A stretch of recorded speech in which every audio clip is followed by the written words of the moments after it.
Hello friends, this is Sumitra here and welcome to TET Manthan. Discuss करेंगे Hindi pedagogy का जो 2 भाषा कौशल है, हम लोग डिस्कस कर चुके हैं ऑलरेडी और नेक्स्ट 2 को आज डिस्कस करेंगे हम लोग। और सेम हमने इंग्लिश पेडागोजी में भी ये जो आपकी LSRW चारों स्किल्स हैं उनको हमने अच्छे से डिस्कस किया है, तो वो वीडियो भी आप ज़रूर देखें। दोनों को साथ में समझेंगे तो जिन लोगों को इंग्लिश में प्रॉब्लम होती है उनको फिर प्रॉब्लम नहीं होगी आपको इंग्लिश में समझने में। ठीक है, स्टार्ट करते हैं आज का डिस्कशन। अगर डिस्कशन पसंद आए तो ज़रूर इसे लाइक करें और अपने सभी फ्रेंड्स के साथ में शेयर भी करें। अगर आप नए हैं तो ज़रूर चैनल को सब्सक्राइब कीजिए ताकि आने वाली वीडियोस की नोटिफिकेशन आपको मिल सके। ठीक है, तो आज क्या है आपका भाषा कौशल देखेंगे। क्या है भाषा कौशल में आज हम 2 कौशल को पढ़ेंगे आपका। एक आपका है पठन कौशल और दूसरा क्या है आपका लेखन कौशल। ठीक है, दोनों को समझेंगे अच्छे से। पठन कौशल में क्या होता है बेसिकली, अगर हम साधारण अर्थों में यानी कि अगर हम वैसे देखा जाए पठन कौशल जो क्या है, तो क्या होता है लिखित भाषा को पढ़ना, यानी कि जो भी चीज़ आपके सामने लिखी हुई है उसको पढ़ना, अगर हम सिंपल लैंग्वेज में देखें। लेकिन अगर हम कौशल की बात करें यानी कि स्किल किसको कहेंगे, तो हम क्या कहेंगे कि पठन कौशल क्या होगा। पठन कौशल का अर्थ हुआ लिखी हुई भाषा को उच्चारित करना और अर्थ ग्रहण करना। अब यहाँ पे जो ये अर्थ ग्रहण करना है ना, ये बहुत इंपॉर्टेंट लाइन है आपकी, चाहे आप स्पीकिंग की कह लीजिए चाहे रीडिंग की कह लीजिए। किसी भी कौशल में आपको सबसे इम्पॉर्टेंट है कि आप उसको अर्थ को समझ सकें, उसके बाद आप उसको स्पीक करें, उसके बाद आप उसको रीड करें। या लिखने में भी आता है तो सबसे पहले होता है कि अर्थ के अकॉर्डिंग आप उसको लिखें, यानी उसका मीनिंग आपको पता होना चाहिए जो भी आप पढ़ रहे हैं उसको। तो अगर स्किल की बात की जाए तो मतलब कि अर्थ ग्रहण करना क्या होगा आपका पठन कौशल कहलाएगा, लिखी हुई भाषा का अर्थ ग्रहण करना। ठीक है, नेक्स्ट क्या है आपका देखते हैं। पठन कौशल के क्या है आपके 2 टाइप होते हैं। कौन कौन से हैं? फर्स्ट है आपका सस्वर पठन। ठीक है, 2 आते हैं इसके अंदर में। सस्वर पठन यानी कि स्वर के साथ अर्थ ग्रहण करते हुए पढ़ना, यानी कि जोर जोर से हम पढ़ते हैं जैसे कि स्वर के साथ में अर्थ ग्रहण करते हुए पढ़ना। उसका बाद में आपका दूसरा क्या आता है मौन पठन। अब साइलेंट रीडिंग होती है ना जो आपकी, अब आज जब हम बड़ी क्लासेस में हो जाते हैं तो ऐसा तो नहीं आप जोर जोर से पढ़ेंगे चिल्ला चिल्ला करके।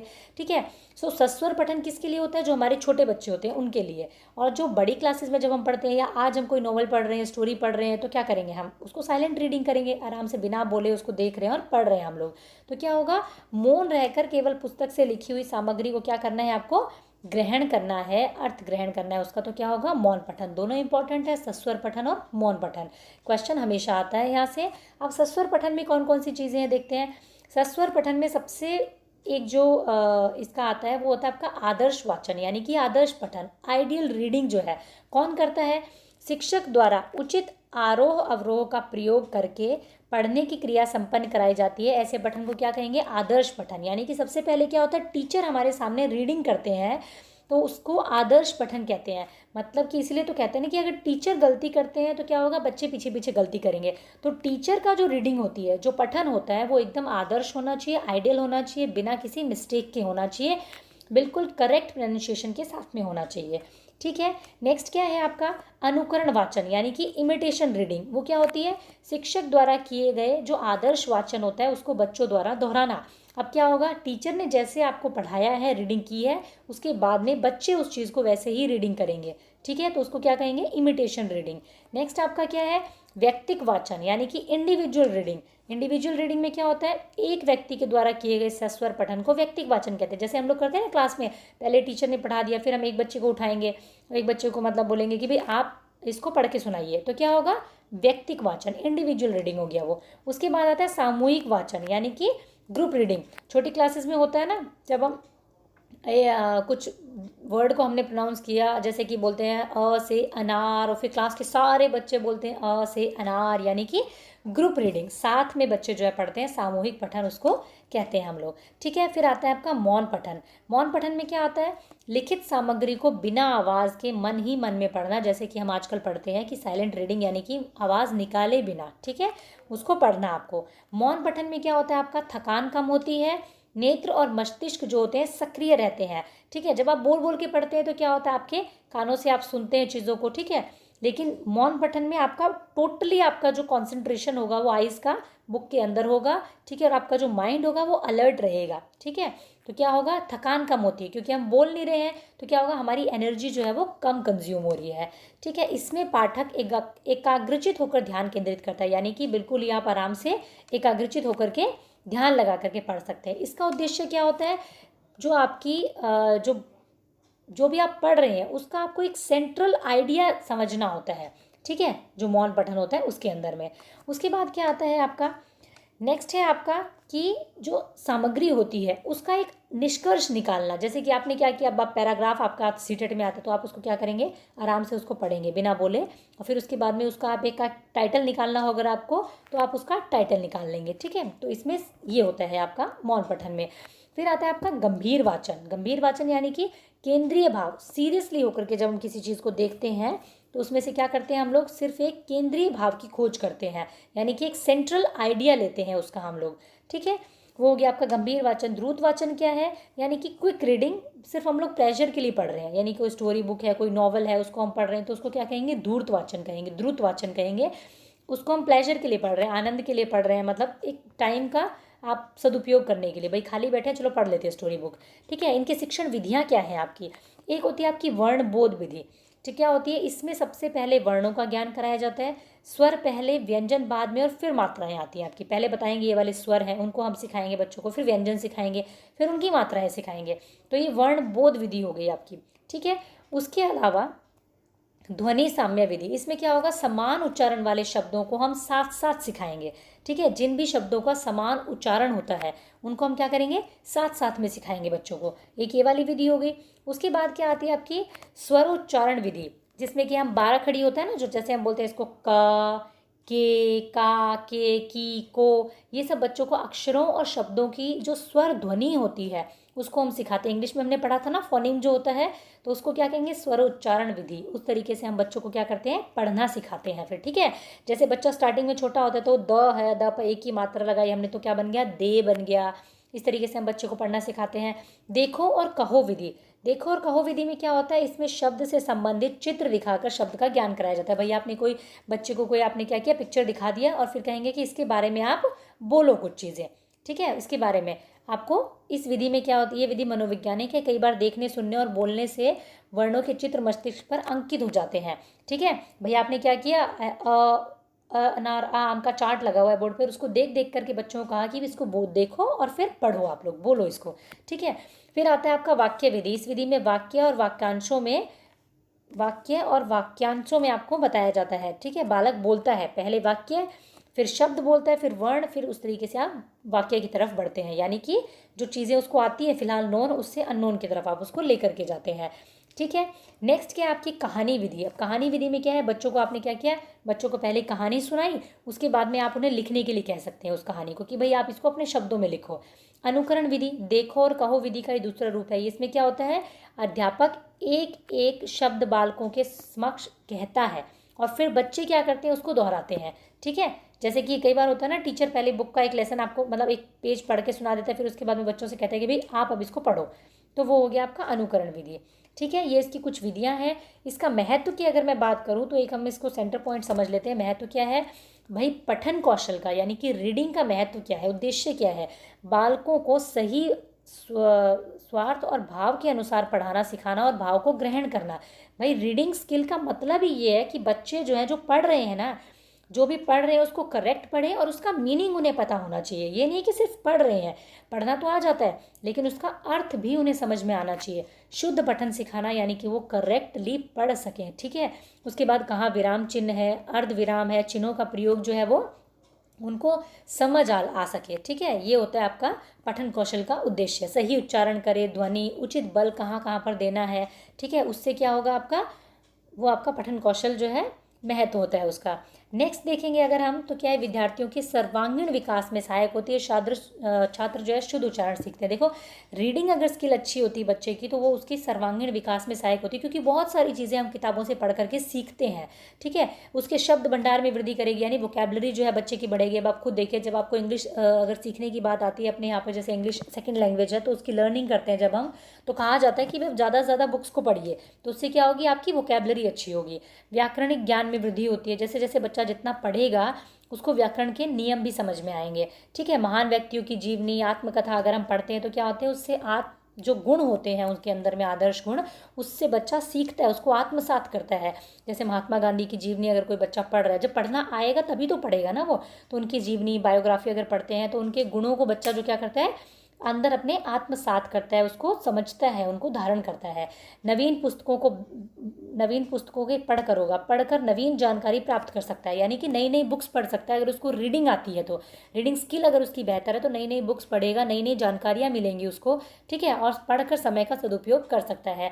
अब जैसे होता है ना कई बार, आजकल तो खैर पढ़ने के लिए ये इंटरनेट हमें वक्त ही नहीं देता इतना तो, लेकिन रीडिंग स्किल एक बहुत अच्छी हैबिट है। अगर रीडिंग की हैबिट होती है तो एक आपका टाइम अगर आपके पास में है तो आप उसको अच्छे से सदुपयोग कर सकते हैं रीडिंग करके, अगर आपकी रीडिंग की स्किल अच्छी है तो।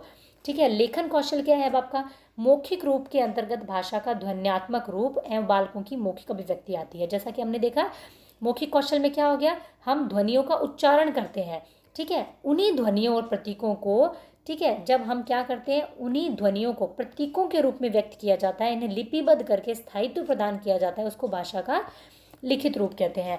यानी कि जो ध्वनियाँ हम मुंह से उच्चारण करते हैं, उन्हीं को जब पेपर पर उतार दिया जाता है, उन्हीं को जब मतलब आपका कागज़ पर लिख दिया जाता है क्रमबद्ध रूप से, तो उसी में आपकी दक्षता होना, उसी में आपका क्या है, प्रैक्टिस होना, आपका क्या होगा, लेखन कौशल में आता है, आपका राइटिंग स्किल में आता है। ठीक है, राइटिंग स्किल की विधि कौन सी, सबसे पहली विधि आपकी मॉन्टेसरी विधि। इसकी विधियाँ काफ़ी इंपॉर्टेंट है, यहाँ से क्वेश्चन आता है हमेशा। मॉन्टेसरी विधि में क्या है, मारिया मॉन्टेसरी जी क्या कहते हैं कि भाई बच्चे को जब आप राइटिंग सिखाते हैं तो उसका हैंड का, आई का, ठीक है, कोऑर्डिनेशन होना चाहिए उसका। ठीक है, और वो क्या कहते हैं कि भाई वो किस तरीके से उनका पढ़ाना था कि भाई आप गत्ते पर या फिर किसी लकड़ी के टुकड़े पर आप अक्षर की बनावट आपने बना दी, और बच्चे को आप क्या कह रहे हैं, उस पर इस तरीके से उंगली घुमाने के लिए कह रहे हैं कि बच्चा जो है उसके ऊपर ऐसे उंगली घुमाएगा, उससे वो सीखेगा। जब बच्चा वहाँ सीख जाएगा तो फिर उसके बाद क्या करेंगे, आप उसको अक्षर बना करके देंगे, फिर बच्चा क्या करेगा, उसके ऊपर इस तरीके से फिंगर घुमा करके लेटर को बनाएगा। यानी बच्चे पूरा उस लेटर की जो आकृति है वो अच्छे से जब उनको समझ में आ जाएगी, तब आप उनको पेंसिल देंगे उस लेटर को बनाने के लिए। ये मारिया मॉन्टेसरी विधि में कहा जाता है। नेक्स्ट है रूपरेखा अनुकरण विधि। अब रूपरेखा अनुकरण विधि, इसको हम इंग्लिश में बोलते हैं लाइन सिमुलेशन मेथड। इसमें क्या होता है, जब हम बच्चे को स्टार्टिंग में सिखाते हैं छोटे क्लासेस में, तो हम इसको क्या करते हैं, ऐसे डॉट्स बना करके देते हैं। ठीक है, और बच्चा क्या करता है, इन डॉट्स को क्या करता है, फिर वो ट्रेस करता है। इसी को हम कहते हैं रूपरेखा अनुकरण विधि। यानी कि जो रूपरेखा बनाई है उसका अनुकरण करना, उसको इमिटेट करता है बच्चा, यानी कि उसको इस तरीके से करके जो ट्रेस करके हम बच्चे को सिखाते हैं, भाई जब उसकी प्रैक्टिस बन जाएगी तो वो खुद से लिख लेगा। तो वो होती है आपकी अनुकरण विधि। ये आपकी राइटिंग की एक और विधि हो गई। नेक्स्ट है आपकी स्वतंत्र अनुकरण विधि। अब ये था आपका क्या कि आपने ऐसे ऐसे करके दे दिया, उसको ट्रेस करना है। स्वतंत्र अनुकरण क्या होगा, भैया आपने एक उसको अनार पूरा इस तरीके से लिख के दे दिया, अब इसको देख करके वो नीचे लिखेगा, यहाँ पर अनार लिखेगा, तो स्वतंत्र अनुकरण विधि हो गई। ठीक है, आपने लिख के दे दिया उसको, उसके नीचे वो खुद लिखेगा। ठीक है, नेक्स्ट इसके अलावा लेखन अभ्यास आता है, यानी कि राइटिंग प्रैक्टिस। राइटिंग प्रैक्टिस में कुछ और इम्पॉर्टेंट चीज़ें हैं, वो देखेंगे। फर्स्ट क्या है आपका, राइटिंग में सुलेख आता है। सबसे पहले आपका सुलेख आपने देखा होगा ना, सुंदर सुंदर लिखावट के साथ में लिखने के लिए टीचर आपको देता है। राइटिंग की जब प्रैक्टिस करते हैं हम लोग तो सुलेख लिखने के लिए दिया जाता है हमें। ठीक है, बिल्कुल सुंदर सुंदर, यहाँ पे अक्षरों की बनावट पे ध्यान दिया जाएगा, राइटिंग की सुंदरता देखी जाएगी। अनुलेख क्या होता है आपका, पोस्ट स्क्रिप्ट। यानी कि अनुलेख क्या हुआ आपका, यानी कि कुछ आपको दे दिया, ऊपर आपको मतलब कुछ दिया हुआ है, उसके नीचे आपको रिपीटेशन में उसको लिखना है। ठीक है, नेक्स्ट है आपका श्रुतलेख, डिक्टेशन। जब टीचर क्या होता है, आपको कुछ भी लिख करके नहीं दिखा रहे हैं, कुछ बोल रहे हैं टीचर, ठीक है, और आप उसको लिख रहे हैं। अब श्रुतलेख में क्या होगा, आपकी राइटिंग पे ध्यान नहीं दिया जाएगा कि आपने कितना सुंदर लिखा है, यहाँ ध्यान दिया जाएगा कि आपने कितना एक्यूरेसी के साथ में लिखा है, कितनी स्पेलिंग्स ठीक है आपकी। तो इससे क्या होगी, आपकी स्पेलिंग ठीक होती है श्रुतलेख से आपकी। ठीक है, तो तीनों काफ़ी इंपॉर्टेंट है, यहाँ से क्वेश्चन आपका आता है हमेशा। ये आपका श्रुतलेख होता है, जैसे कि हम श्रुतलेख कहते हैं ना कि बिल्कुल सुंदर सुंदर लिखावट होनी चाहिए, एक एक अक्षर बोलना चाहिए, तो ये आपका श्रुतलेख में आता है। नेक्स्ट आपका ये क्या है, आपका अनुलेख, यानी कि आपको लिख करके दे दिया गया ऊपर यहाँ पे बड़े बड़े अक्षरों में, और नीचे क्या है, इन सारी लाइनों में आपको इसको रिपीट करना है, तो इसको क्या कहते हैं, हम अनुलेख कहते हैं। ये एग्जाम्पल है आपका। ठीक है, नेक्स्ट हम देखते हैं क्वेश्चन आपके, जो कि हम हमेशा करते हैं कि भाई लास्ट में कुछ क्वेश्चंस को प्रैक्टिस करें तो हमें समझ में आएगा क्वेश्चन किस तरीके से आते हैं। पढ़ना कौशल में सबसे ज़्यादा महत्वपूर्ण जो है वो क्या है, तो क्या है आपके ऑप्शंस देखेंगे। शब्दों वाक्यों को शुद्ध रूप से उच्चारित करना, केवल अक्षर पहचानना, तेज गति से पढ़ना या फिर संदर्भ अनुसार अर्थ ग्रहण करना। तो आप एक चीज़ गांठ बांध लीजिए, बिल्कुल पेडागोजी में चाहे आपका कोई भी कौशल हो, उसमें आपको अर्थ ग्रहण करके पढ़ना जहाँ पर मिल जाए, संदर्भ के अनुसार अर्थ ग्रहण करना, संदर्भ के अनुसार पढ़ना, तो ये आपका आंसर हमेशा ठीक रहेगा। ठीक है, तो चाहे कितनी भी चीज़ें और आपको पॉजिटिव भी दिखेंगे अक्षर मतलब उसमें, फिर भी आपको बेस्ट चूज़ करना है। और जब तक आप अर्थ ग्रहण नहीं कर सकते किसी चीज़ का, वो स्किल आपकी बेहतर नहीं हो सकती कभी भी, चाहे वो पढ़ने की हो, चाहे वो रीडिंग की मतलब रीडिंग की हो, राइटिंग की हो, किसी भी चीज़ की हो, जब तक आपको उसका मीनिंग नहीं पता होगा अच्छे से। ठीक है, तो इसका आंसर रहेगा संदर्भ अनुसार अर्थ ग्रहण करना। तेज गति से पढ़ना कोई मतलब वो नहीं है, आपका कौशल नहीं कह सकते आप इसको पढ़ने का। केवल अक्षर पहचानना, ये भी आपका कोई पढ़ने का कौशल नहीं, मतलब स्किल नहीं कह सकते आप इसको। पढ़ना तो कह सकते हो लेकिन स्किल नहीं कहेंगे हम उसको जब तक कि आप उसका अर्थ नहीं समझते। ठीक है, नेक्स्ट है आपका क्वेश्चन, सस्वर पठन का मुख्य उद्देश्य क्या है। जो हमने अभी भी पढ़ा सस्वर पठन, उसका मुख्य उद्देश्य क्या होता है? मौन पठन करना, ठीक है, बच्चों की पढ़ने संबंधी झिझक को समाप्त करना, बोल बोल कर पढ़ना या फिर द्रुत गति से पढ़ना। अब देखो यहाँ पे आपको कंफ्यूज करने वाला ऑप्शन क्या है कि भाई बोल बोल के पढ़ना। सस्वर पठन का मतलब होता है बोल बोल कर पढ़ना, लेकिन हमसे यहाँ मतलब नहीं पूछा गया, उद्देश्य पूछा गया कि किस वजह से, किस लिए करवाना चाहिए। मौन पठन का कोई मतलब नहीं है, अलग पार्ट हो गया। द्रुत गति से पढ़ना एक अलग पार्ट हो गया, ये तो राइटिंग का। ये आपका बच गया बच्चों की पढ़ने संबंधी झिझक को दूर करना। जब बच्चा सस्वर पठन करेगा क्लास में तो उसकी पढ़ने से संबंधी क्या होगी? झिझक दूर होगी। ठीक है, नेक्स्ट है आपका, शिक्षक की स्वयं की भाषा प्रयोग की कुशलता है, बच्चों के भाषा प्रयोग के लिए आदर्श रूप प्रस्तुत करती है, बच्चों के भाषा प्रयोग पर कोई प्रभाव नहीं डालती, बच्चों को अलंकारिक भाषा प्रयोग करने के लिए प्रेरित करती है या फिर बच्चों को भाषा का अनुकरण करने के लिए बाध्य करती है। तो अभी अभी हमने पढ़ा कि आइडियल वाचन यानी कि आदर्श वाचन कौन करता है? शिक्षक करता है। क्यों? ताकि बच्चों के सामने आदर्श रूप प्रस्तुत कर सके। ठीक है, भाषा के प्रभाव पर कोई प्रभाव नहीं डालती तो फिर शिक्षक का पढ़ने का मतलब ही क्या हुआ? अलंकारिक भाषा का यहाँ पर कोई मतलब नहीं है, बच्चों अनुकरण करने का बाध्य करती है। बाध्य करने वाला यहाँ पर कोई पॉइंट हमें समझ में आता नहीं है, बिल्कुल नेगेटिव पॉइंट है ये, बाध्य करना कहा जाए तो बच्चों के भाषा प्रयोग के लिए आदर्श प्रस्तुत करती है। भाई टीचर जैसा पढ़ेंगे, जिस तरीके से, जितनी अच्छी उनकी रीडिंग होगी, जितनी अच्छी उनकी स्पीकिंग होगी, वो बच्चों के लिए एक आदर्श प्रस्तुत करेगी, एक आइडल बनेगी और बच्चे उसी तरीके से उसको पढ़ेंगे। अगर टीचर गलत पढ़ेगा तो बच्चा गलत पढ़ेगा, टीचर सही पढ़ेगा तो बच्चा सही सीखेगा। ठीक है, तो ये आपका ठीक ऑप्शन रहेगा। ठीक है, नेक्स्ट क्या है, सुनी पढ़ी और समझी हुई भाषा को सहज और स्वाभाविक लेखन द्वारा अभिव्यक्त करने की क्षमता का विकास करने में निम्नलिखित में से कौन सहायक है। यानी कि आपने कोई चीज़ सुनी है, पढ़ी हुई है, समझी हुई भाषा को आपको स्वाभाविक लेखन द्वारा व्यक्त करना है, यानी कि राइटिंग के द्वारा व्यक्त करना है, तो सबसे बेस्ट कौन सा रहेगा? सुनी देखी पढ़ी घटनाओं को अपने शब्दों में लिखित रूप में व्यक्त करना, मेरा प्रिय विद्यालय विषय पर निबंध लिखना, औपचारिक पत्र लेखन लिखना और किसी पढ़ी हुई कहानी को संक्षेप में लिखना। आप देखो यहाँ पे कंफ्यूज करने वाली चीज़ क्या है, इन्होंने बोला लेखन द्वारा अभिव्यक्त करना है और ये चारों ही ऑप्शन आपके लेखन द्वारा अभिव्यक्त करेंगे, लेकिन हमें चूज़ करना है बेस्ट वाला। और बेस्ट हमेशा याद रखिए, जब भी आपको कहा जाए कि अपने शब्दों में लिखना है कोई चीज़ को, अगर मौखिक में आ जाए तो अपने शब्दों में कहना है किसी चीज़ को, ठीक है, वो आपका हमेशा आंसर सबसे बेस्ट आंसर होता है। बच्चा अपने शब्दों में जब कहेगा तो क्रिएटिव थिंकिंग रहेगी उसके अंदर में, अपनी तरफ से चीज़ों को सोचेगा, कहेगा, तो क्या होगा? सुनी देखी पढ़ी घटना को अपने शब्दों में लिखित रूप में व्यक्त करना क्या होगा? आपका लेखन क्षमता का विकास करेगा। ठीक है, नेक्स्ट क्या है आपका क्वेश्चन, साहित्य की किस विधा के शिक्षण में सस्वर पठन सबसे ज़्यादा सर्वाधिक अपेक्षित है। तो आपने देखा सस्वर पठन 2 बार 3 बार आ चुका है, क्योंकि हर बार पेपर में पूछा जाता है आपका ये। ठीक है, आत्मकथा, संस्मरण, एकांकी या फिर जीवनी। अब जो सस्वर पठन है आपका, वो किस विधा में सबसे ज़्यादा जो है आपका बेस्ट है, मतलब अपेक्षित कहेंगे तो अपेक्षित उपेक्षित 2 वर्ड को भी आप याद रखिए। अपेक्षित मतलब आपसे पूछा है पॉजिटिवली कि भाई किस में ज़्यादा इम्पॉर्टेंट है वो, तो यहाँ पे आपका आत्मकथा, किसी की बायोग्राफी पढ़ने के लिए सस्वर पठन की ज़रूरत नहीं है। संस्मरण यानी कि जो मेमोरी से रिलेटेड जो कुछ चीज़ें होती है, मेमोराइज करवाती है जो आपको, उससे रिलेटेड ज़रूरत नहीं है। जीवनी को भी आपको सस्वर पठन करने की ज़रूरत नहीं, लेकिन एकांकी क्या होता है आपका? एक तरह का जो नाटक का जो छोटा फॉर्म होता है जहाँ पे आपकी एकांकी होती है, वहाँ पे आपको सस्वर पठन करना होता है, क्योंकि हर एक के पास में जो आपका जो एकांकी होता क्या है मेनली, ये कई बार पूछा जाता है क्वेश्चन आपसे, यानी कि एक ही चीज़ पे फोकस करके जो घटना बताई जाती है आपको, एक ही मतलब पर्टिकुलर एक पॉइंट पर पर्टिकुलर किसी एक चीज़ पर एक कोई सामाजिक मुद्दा उठा लिया, उसको लेकर के आपको कोई अगर एकांकी बनाई गई है, तो उसमें क्या होगा, जो आपके वहाँ पे पात्र होंगे वो क्या करेंगे, स्वस्वर पठन करेंगे। ठीक है, तो ये था आज का डिस्कशन फ्रेंड्स। अगर डिस्कशन पसंद आया हो तो ज़रूर इसे लाइक करें और अपने सभी फ्रेंड्स के साथ में शेयर भी करें।